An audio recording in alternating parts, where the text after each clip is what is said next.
Okay, welcome back again. We're learning Tractate Sotah, page 29.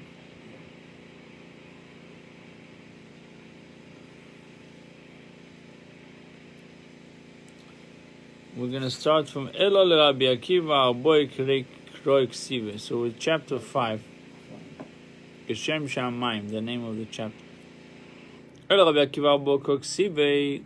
Rabbi Akiva, there are 4 verses written, 4 scriptural references to defilement are written. Chad lebal, chad leboil, chad lekuna, chad letruma. 1 for the husband, 1 for the adulterer, 1 for the kehuna, 1 for truma. Rabbi Shmuel close to Ksiva. According to Rabbi Shmuel, 3 scriptural verses, 3 scriptural references to defilement are written. Chad lebal, chad leboil, chad letruma. 1 for the husband, 1 for the adulterer, and 1 for teruma, that she can't eat teruma. And Kuna also Kal Vachomer. Learn Kuna from Kal Vachomer. If she can't eat teruma, obviously that she can marry a Kohen. Why does Shmuel use a pasuk for teruma? On what basis do you assume that the pasuk is needed to prohibit the susceptible Sotah to eat teruma? And the kehuna is derived through a Kal Vachomer. Perhaps you should say, where is the pasuk needed? Is to prohibit her to marry a Kohen. But she is permitted to eat teruma. It is reasonable to say that the third defilement is analogous to the defilement regarding the husband and the adulterer. Just as a defilement regarding the husband and the adulterer applied during the husband's lifetime, so too, if the third defilement refers to truma, it also applies during the husband's lifetime. To exclude kehuna from being subject to the third defilement, since it would apply only after the husband's death. And since the third defilement prohibits the Sotah to eat truma, Rabbi Shmuel is able to derive via Kal Vachomer that she is also disqualified from marrying into the kehuna in the event she is widowed. Rabbi Akiva dumi leval uvel leislei v'inami islei. He does not accept the argument that the third defilement must be analogous to defilement regarding the husband and the adulterer. Or alternatively, you may say Rabbi Akiva accept the argument, something that can be derived from the Kal Vachomer. Scripture may sometimes take the trouble to write it explicitly. Something that has the intellect to be questioned, and something that does not have the intellect to be questioned. It is derived from the following pasuk: the meat of an offering that touches anything tamei may not be eaten. This implies meat that has definitely become tamei is the one that may not be eaten. But meat that is possibly tameh and possibly toher may be eaten, for it is deemed toher despite the doubt. Now consider the latter part of the self-same verse. As for the toher meat, any toher person may eat the meat. Obviously that a toher person can eat meat. But if is a possibility, one who is possibly tameh and possibly toher may not eat it, or is deemed tameh out of doubt. The 2 parts of the pasuk seem contradictory. The first clause treats something possibly contaminated as toher. The latter clause treats something possibly contaminated as tameh. El Allah shma min amino kan yish b'dat lishol kan shein b'dat lishol. The latter clause, we are dealing with possible contamination, who has the intellect to be questioned about what happened. Whereas here in the former clause, we are dealing with a possible contamination of meat, which does not have the intellect to be questioned about what happened. We see that cases of possible tumah involving things that have the intellect to be questioned are deemed tameh. But cases of possible tumah involving things that do not have the intellect to be questioned are deemed tahor. Rav Gidol, the name of Rav is necessary, and it is also necessary to derive this principle from the case of Sotah. For if we would derive it only from Rav's exposition, I would say that whether the possible tumah occurs in a private domain or in public domain, when the subject has the intellect to be questioned, it is deemed tameh. Therefore, it is necessary to derive from the case of Sotah that this applies only in a private domain. And if we would derive it only from the case of Sotah, I would say that the criteria for having the intellect to be questioned are not fulfilled. Unless there's intellect in both. The one who possibly touched the source of tumah and the one possibly being touched. The thing being contaminated and the contaminator. In the case of Sotah, both the suspected adulteress who possibly became tameh and the suspected adulterer who possibly made her tameh have intellect. We must therefore derive from Rav's exposition that it is sufficient for one of them to have intellect. Both sources are necessary. On that very day, Rabbi Akiva expounded the following pasuk: any earthenware vessel into whose interior one of them, a dead sheretz, will fall, anything that is in it shall be contaminated. This teaches concerning a loaf of bread that is a sheni, second degree of tumah, that it can contaminate another item and render it shlishi.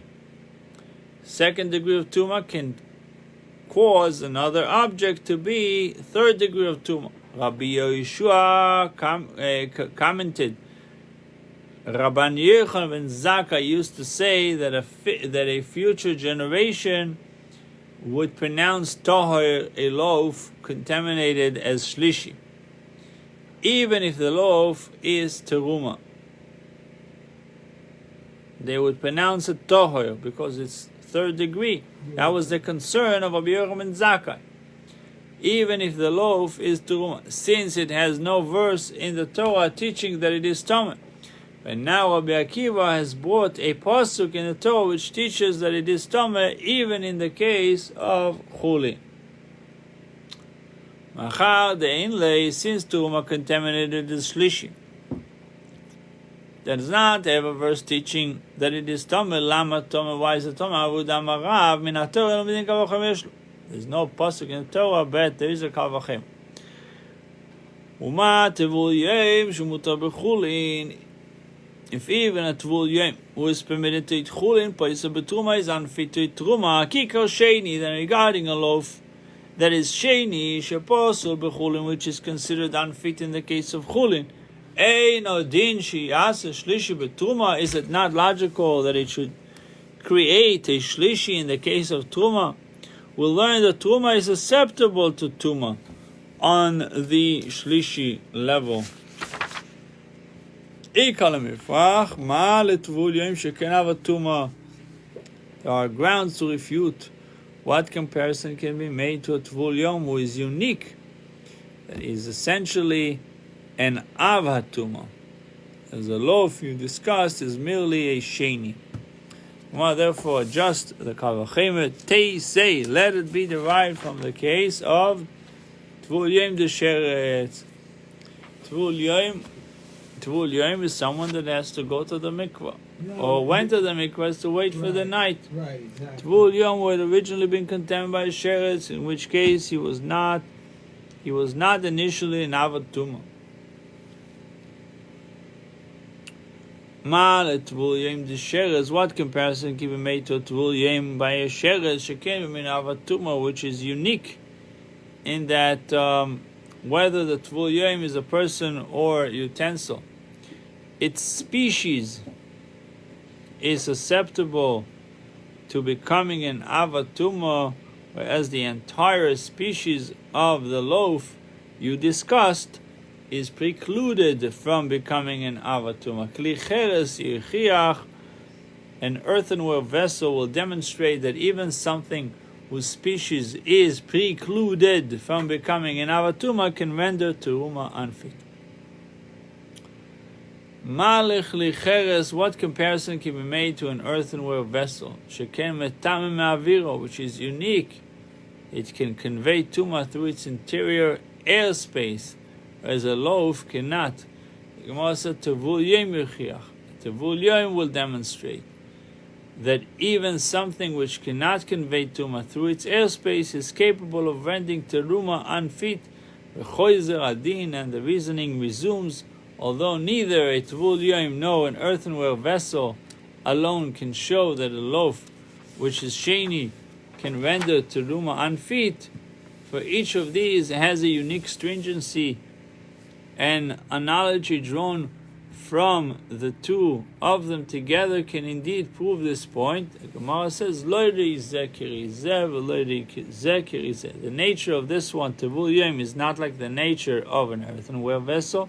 The nature of earthenware vessel is not like the nature of Tevul Yom. Perforce, the capacity to render teruma unfit is not attributable to either of their individual strengths, but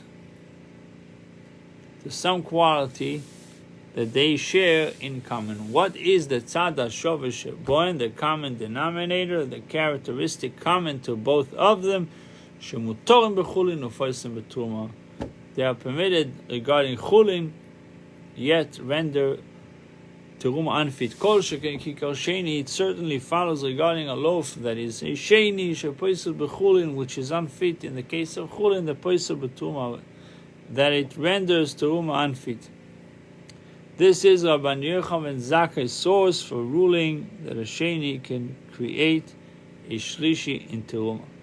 But in the future generation might refute his reasoning. And what comparison can be made to the common characteristic Tevul Yom and earthenware vessel?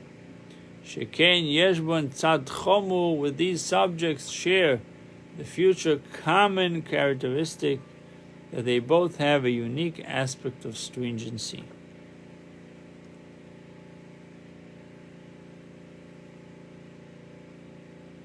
Rabbi Menashe does not refute analogies on the basis of the argument that each of the sources has some aspect of stringency when they do not share the same stringent characteristic. Having established Rabbi Menashe, Rabbi Yochanan's source for the law that teruma can become shlishi, the Gemara turns to a related issue. Tanya, where do we derive a fourth degree? In the case of Kodesh is unfit. V'dinu, it is a logical kavachem. Ma mechusar kippurim, even if mechusar kippurim, shemutar b'teruma.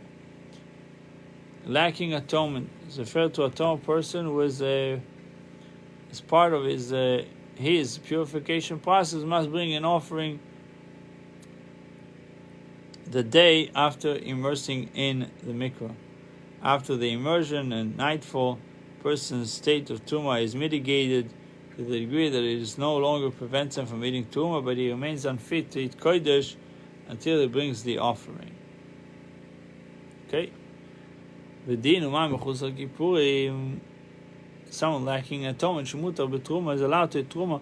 Posel b'kodesh is unfit to eat kodesh. Shlishi sheposel b'truma third level of Truma is not allowed to be Truma, it's possible to be Truma. Is it not logical that you should create a Revi in the case of Kodesh? And we learned, where do you see in the Torah Shlishi, Revi Mikal V'Chem, Shlishi Shiva Kodesh Minatero.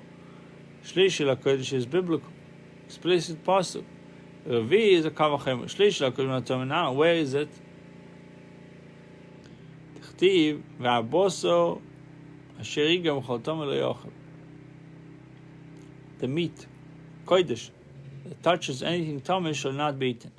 Mila skin the naga b'sheni. Are we not dealing even with a case where it touched second degree? V'amar achmonu lo yochel. Torah said it should not be eaten. Revi mikal v'chemer kedamor. And we may therefore derive that a revi, in the case of kodesh, is unfit through the logic of kal v'chemer.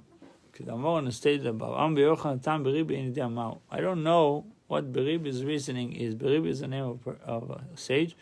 Sha'arei Tshuvasi b'tzido, for his rebuttal, the rebuttal of his opinion is right beside him. His Kal V'Chemer litigates that anything that is unfit regarding Teruma must have the capacity to render Kodesh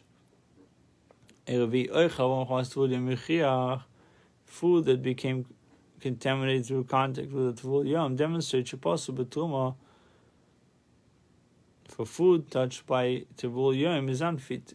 In the case of Truma, it does not create a Revi in the case of Kodesh. Let us similarly say that a Shlishi, food touched by Sheni, despite being unfit in the case of Truma, does not create a Revi in the case of Truma. Tanya Abba Shol Leimer, Tvul Yom Tchil HaKodesh. Tvul Yom is treated as being of Tuma for Kodesh. Rishon l'tameh shnayim v'litzol echad. Thus has the capacity to render 2 articles of Kodesh tameh and 1 additional article unfit. Rabbi Meir Eimer mitameh echad u'feisel echad.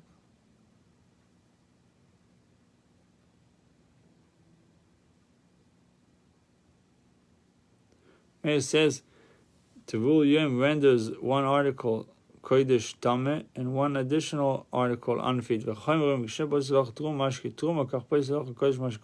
as Tevul Yom renders foods and beverages of Teruma unfit, he renders food and beverages of Kodesh unfit. Rabbi follows the rabbis who say that an article touched by Tvul Yom does not create a Revi in the case of Kodesh. Dilma Abba Shol Svira. Perhaps Rabbi Yossi holds with Abba Shol, the Omar Tameh Shnayim v'Litzol Echad, who said that in regard to Kodesh, Tvul Yom has a capacity to render 2 articles Tameh and 1 further article unfit.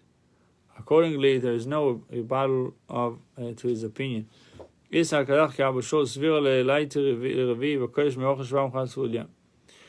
enter your mind that Rabbi Yossi holds with Abba Shol. You should have derived the law that a Shlishi creates Revi in Kodesh by means of Kal V'Chemer, the case of food that became contaminated through contact with Tvul Yom. If even regarding a food that became contaminated through contact with Tvul Yom, the Tvul Yom Gufim Mutar B'Chulin, where Tvul Yom himself, who is the source of Tuma, is permitted to eat Chulin. Omar Ta'isa Revi B'Kodesh, you say that food creates Revi in the case of Kodesh. Ochel Shlishi Abo Mechamas Sheni. Then regarding a Shlishi food that became contaminated through contact with Sheni Gufim also B'Chulin Ein Din Shal Revi B'Kodesh. Well, the Sheni itself, that is the source of its Tuma, is prohibited for consumption in the case of Chulin. Is it not logical that the Shlishi food should create a Revi in the case of Kodesh?